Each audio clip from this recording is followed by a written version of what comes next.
Good evening, everyone. We now have a number, 8%. That's the proposed property tax increase included in the budget of Buffalo's acting mayor, Chris Scanlon. It's just part of the effort to close a budget deficit that could approach $60 million next year. Scanlon just wrapped up taking questions from the media, and our Patrick Ryan was there. He joins us now live at City Hall. Patrick. David Kelsey, acting mayor Chris Scanlon just about 2 hours ago wrapped up unveiling that $622 million proposed budget for fiscal year 2025-2026. And the headline for property owners in the city of Buffalo is that 8% proposed property tax levy hike. It's important to note that this is a proposed plan and is still subject to the Buffalo Common Council. The property tax levy increase is just one proposal in Scanlon's plan to begin closing a $70 million structural deficit the city is staring down for fiscal year 25-26. If the tax levy increase does not change, Scanlon says it will bring in about $13.7 million in revenue. The budget is also banking on state legislature approval of a 3% hotel occupancy tax and establishment of the Buffalo Parking Authority as means to bring in recurring revenue. Scanlon projects the sale of city-owned parking ramps to the Parking Authority would total around $40 million.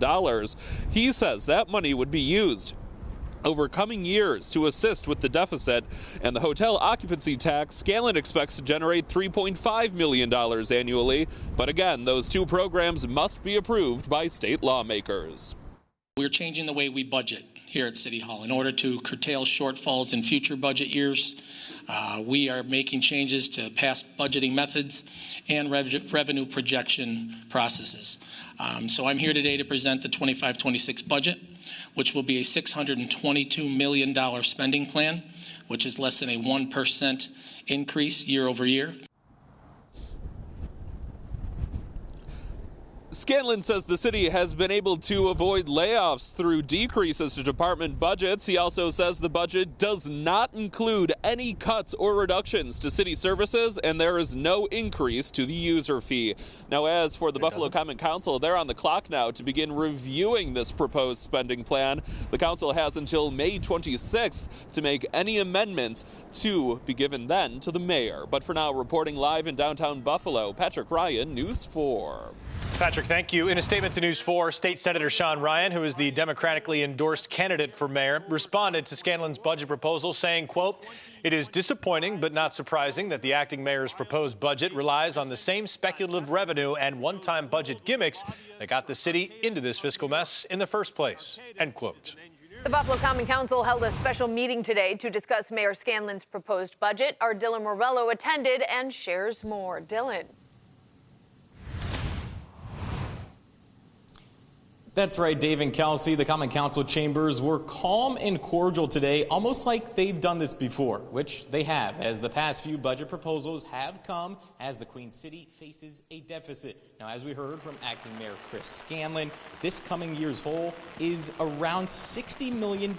He plans on filling it with a 3.5% bed tax for hotels, the creation of a Buffalo Parking Authority, selling off city-owned parking garages, and the biggest talking point in council today, an 8% property tax hike. Now, last year in former Mayor Byron Brown's budget, he proposed a 9% hike. The council's amended budget dropped that hike to around 4% for residential homes. Councilmember Mitch Nowakowski tells us former Mayor Byron Brown's 16-year refusal to raise property taxes is a main reason for the proposed 8% increase and the deficit.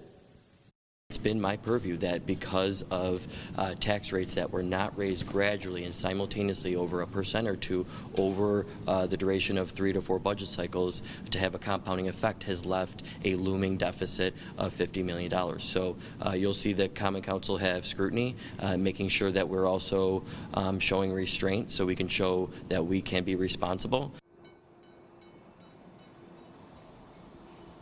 A big part of the proposed budget that council members are happy with is that no layoffs seem to be included, only vacant jobs not being filled. Now, the Common Council has just over a month, May 26th to be exact, to make any amendments or okay the proposed budget. For now, live in City Hall, Dylan Morello, News 4.